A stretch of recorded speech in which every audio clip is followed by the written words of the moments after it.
Well, it really is a stunning city, Wellington, built on this beautiful harbour, and this will just give you some sort of insight into perhaps what our elite swimmers and all of our competitors are looking at as they make their way through this 3.3 kilometre swim.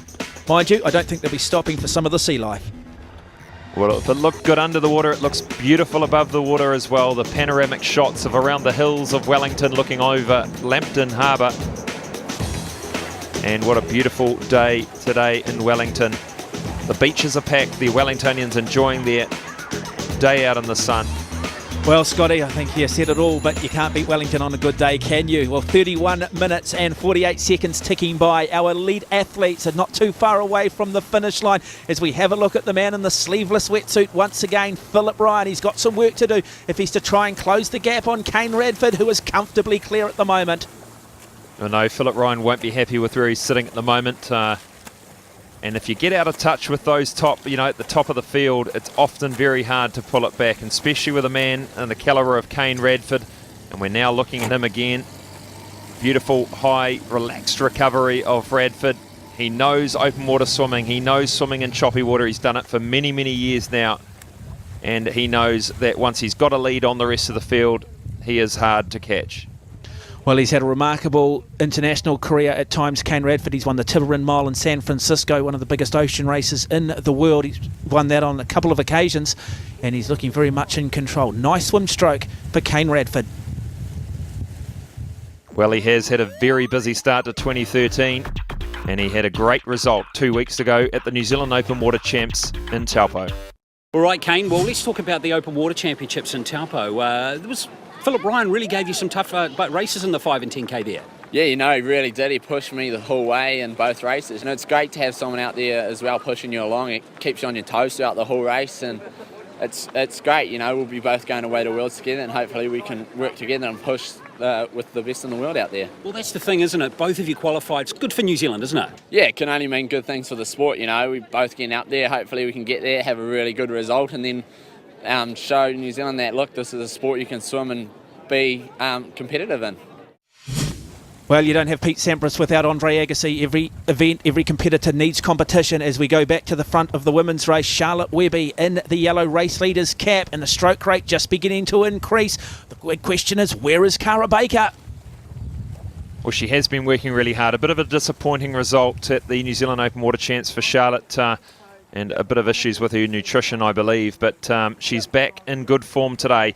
Back to the front of the men's field with Kane Radford just approaching the Freiburg fountain there, which hasn't yet been activated and turned on. He must stay just to the left of the orange markers around there before making his way into Freiburg Beach.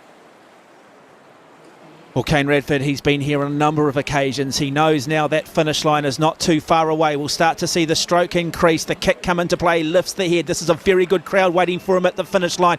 So Kane Radford looking to really cement himself. His reputation as the best open water swimmer in New Zealand, and he will very shortly get to his feet, take a couple of dolphin dives and run up and be once again crowned champion here in Wellington. He almost just slows it down. I'd love to use the term, the arrogance of the man. Great stuff from Radford.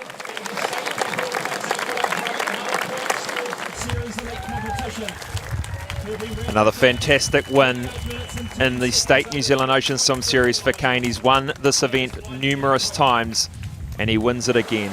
So that's a great result, and he did ease up there, didn't he, Mark? He had the luxury of easing up into the finish line. You don't always have that. And here is Philip Ryan. He's finishing fast. He wants to get to that finish line as quickly as he can to maximise those points. Yeah, and that is the important thing. This is based very much on time difference in regards to the way the points are allocated. So this is gutsy. He doesn't have the luxury that Radford perhaps had, but a very good swim once again, showing the consistency.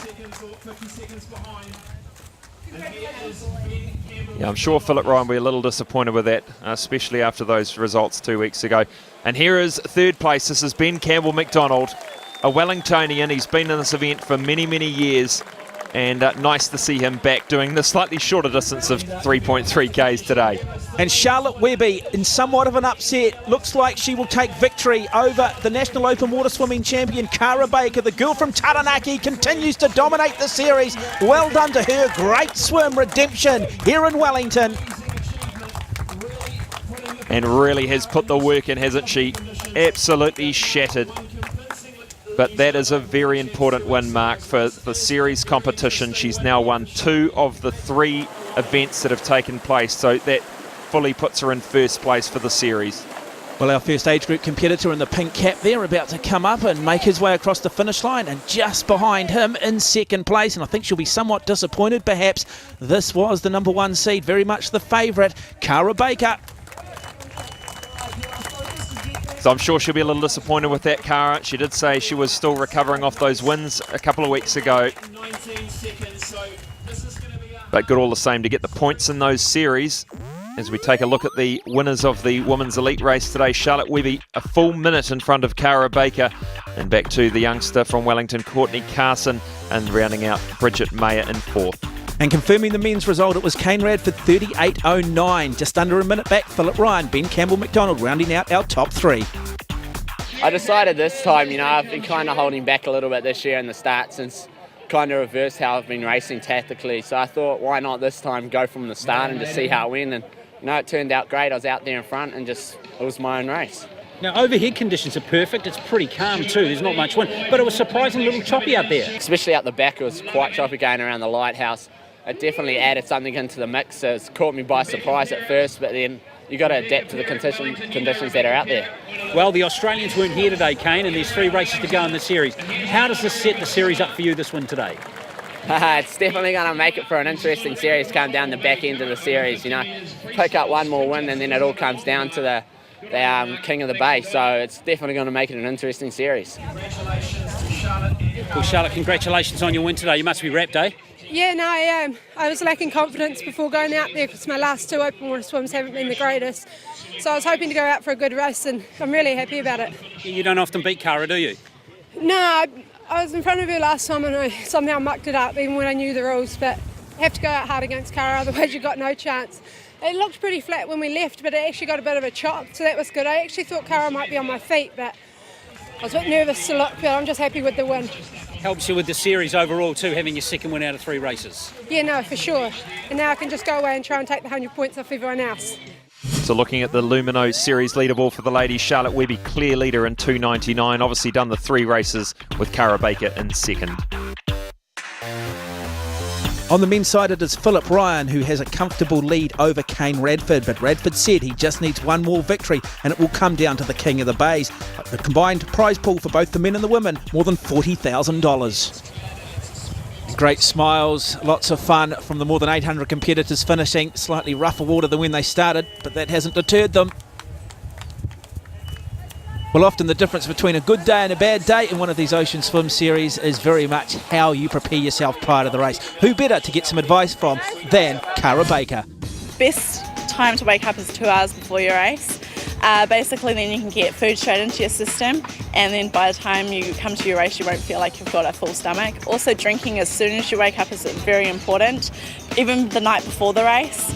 Eating wise, you want to make sure that you're eating high in carbohydrates, so things like white rice and your pastas. Even having tuna and salmon actually is really good for you as well. And anything else that you do specifically before the start of a race? I tend to try and have a shower early in the morning, basically to wake your body up and to try and bring down your core body temperature. This helps obviously in a cold race like all these races in New Zealand, and also having a big stretch before the race. Some great tips there by Cara Baker as our Step It Up 1,000 metre swimmers preparing for their start shortly. And a good number of them too, over 200 in the event today, including 2 Shortland Street actors, Tyler Reid and Jesse James Pickering, playing Evan and Angel on the show. Do you swim, Tyler?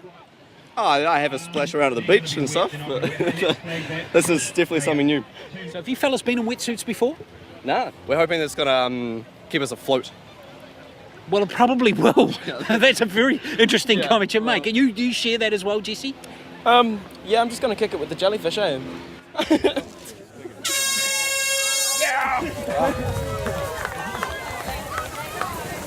So a very leisurely start for our competitors, including our Shortland Street stars, trying to mimic the elites, but a slightly different start. They start off the beach.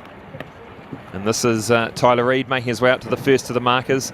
This is a great swim for ocean swimmers that are just starting to want to up their distance and get a bit more confidence. They're swimming around to Freiburg Beach from Oriental Bay Beach into the finish line. And some wonderful stories on the start line today. The Jamison family from Titirangi. I tell you what, an eclectic mix, different levels, different abilities, Scott.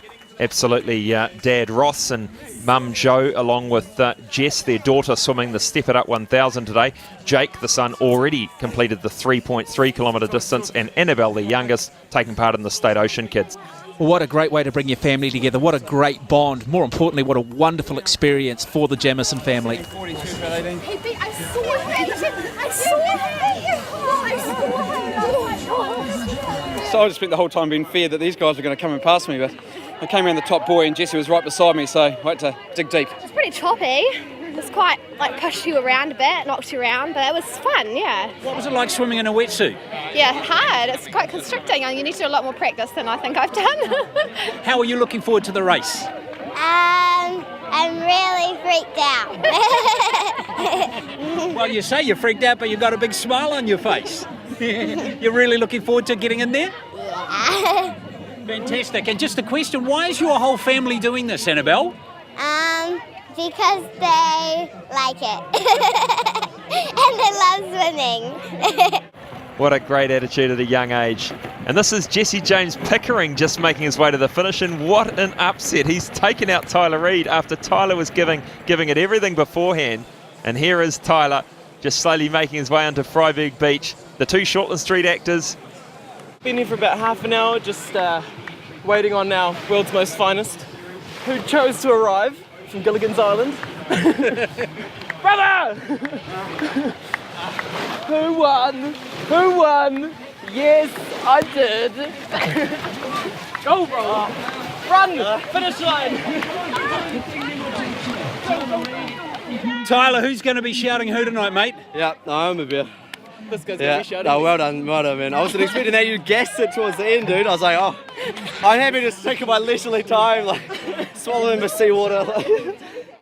Oh, great to see so much banter and so much fun. Very much epitomises what this series is about. Now, if you're inspired by what you've seen, the next swim in the series is Le Grand Swim, Akaroa, 23rd of February. Check out the website, oceanswim.co.nz, also the Facebook page. We are looking forward to bringing you the rest of the coverage of the last three races in this series. We're going to leave you with some wonderful images of Wellington and all the action from the State Ocean Kids. Can Annabelle Jamison cross the finish line like the rest of her family?